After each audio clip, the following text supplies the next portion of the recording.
तू बस खाना बना। रचना की शादी एक ऐसे परिवार में हुई थी जहां जेठानी और सास सभी लोग कामकाजी थे।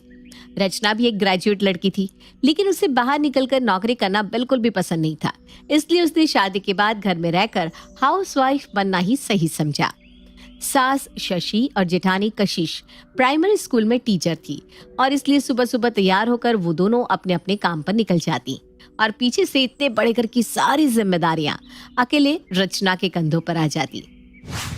मम्मी जी, मैं सोच रही थी कि थोड़ा दूध और बढ़ा लिया जाए, दूध कम पड़ जाता है। मैं फोन कर देती हूँ रामू को, आज से ही 2 लीटर दूध और दे दिया करे। देख छोटी बहू, तू ना बस खाना बना।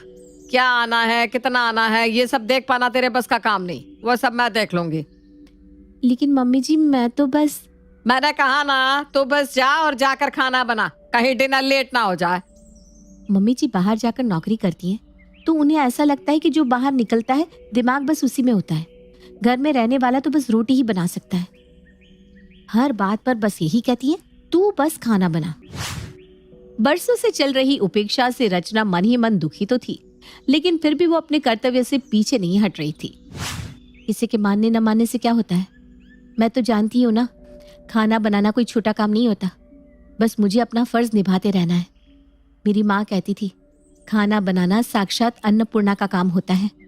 कुछ दिन बाद, रचना, मेरी फाइल रखी हुई थी कपबोर्ड पर, तुमने देखी है क्या?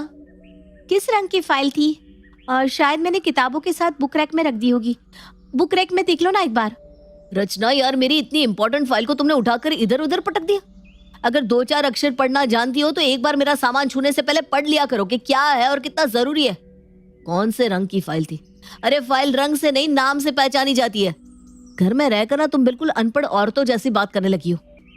रचना समझ गई थी कि इस घर में उसकी कद्र करने वाला कोई भी नहीं है, इसलिए उसने किसी से भी उम्मीद करना बंद कर दिया था।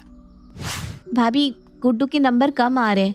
मुझे ऐसा लगता है कि हमें उसकी ट्यूशन चेंज कर देनी चाहिए। शायद इस टीचर का पढ़ाया उसे समझ में नहीं आ रहा। अरे रचना, अब तुम मुझे सलाह दोगी कि बच्चों को ट्यूशन कौन पढ़ाएगा कौन नहीं?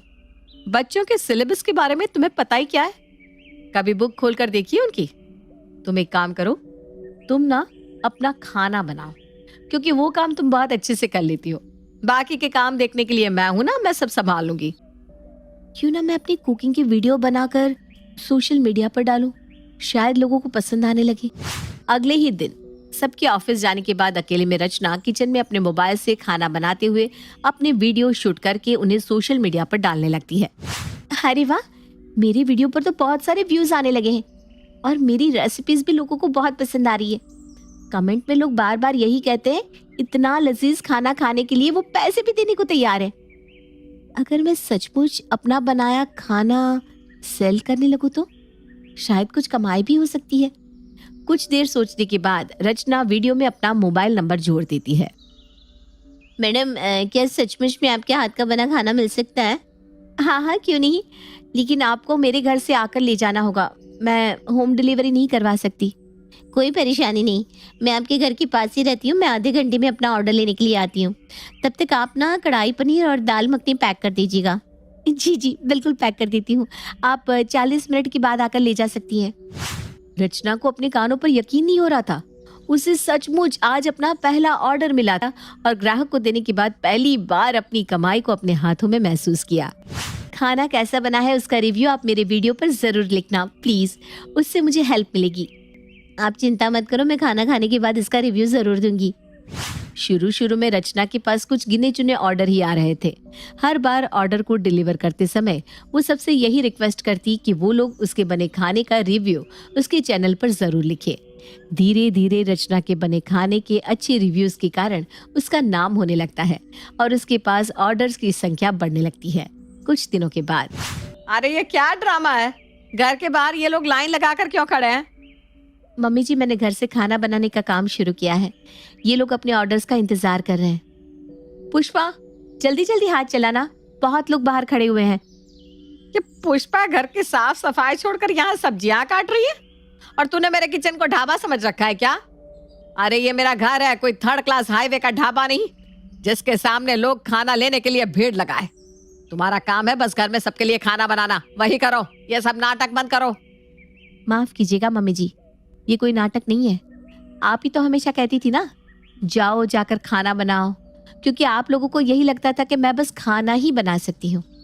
फिर मैंने सोचा कि अगर मैं सिर्फ खाना ही बना सकती हूँ तो क्यों ना मैं सच में खाना ही बनाना शुरू कर दूँ। उसके बाद मैंने अपने खाने की वीडियो बनाकर सोशल मीडिया पर डालना शुरू किया। आपको जानकर हैरानी होगी मम्मी जी कि 3 महीने के अंदर मेरे चैनल पर 20,000 सब्सक्राइबर्स हो गए हैं। मेरे खाने के एक एक वीडियो पर लाखों में व्यूज आते हैं और इस चैनल के थ्रू मुझे खाने के ऑर्डर भी मिलते हैं। आज मैं भी अपने खाना बनाने के टैलेंट के कारण पैसे कमा रही हूँ। पिछले 1 सप्ताह से तो हर रोज भीड़ बढ़ती जा रही है। मैंने सोच लिया है, अब चाहे जो भी हो जाए मैं पीछे मुड़कर नहीं देखने वाली। बड़ी आई आगे बढ़ने वाली, ये भी कोई काम है? पूरे खानदान का नाम मिट्टी में मिलाकर रख दिया। अरे कोई सुनेगा तो क्या कहेगा? सॉफ्टवेयर इंजीनियर पति की वाइफ घर से बनाकर छोले भटूरे और पनीर बेच रही है। कम से कम हमारी इज्जत का तो ख्याल किया होता। रुक, मैं अभी सूरज से बात करती हूँ, अब वही तेरी अकल ठिकाने लगाएगा। अरे मम्मी, इसमें बुराई क्या है? मुझे तो पता ही नहीं था कि मेरी बीवी इतनी टैलेंटेड है। मैं तो खुद अपनी जॉब से परेशान चल रहा हूँ। कब से मन में इच्छा थी कि नौकरी छोड़कर कुछ अपना काम शुरू करूं। मेरी पत्नी ने तो मेरा सपना सच कर दिया। अब तो मैंने सोच लिया है कि नीचे का पूरा फ्लोर रेस्टोरेंट में कन्वर्ट करके हम लोग ऊपर वाले फ्लोर पर शिफ्ट हो जाएंगे। अरे लक्ष्मी चलकर हमारे घर आ रही है, कोई बेवकूफ ही होगा ना जो उसे धुतकारेगा। मुझे माफ कर दो रचना, मैं तुम्हारे साथ हूँ। तुम आगे बढ़ो, मुझसे जो हो सकेगा मैं जरूर करूंगा। तू सच में नौकरी छोड़कर बहू के साथ ढाबा चलाएगा? अरे मम्मी, ये अकेले काम कर रही है तब भी दिन का 5,000 कमा रही है। हम प्रॉपर रेस्टोरेंट बनाकर स्टाफ लगाकर काम करेंगे ना तो दिन का 15,000 यूं कमा लेंगे।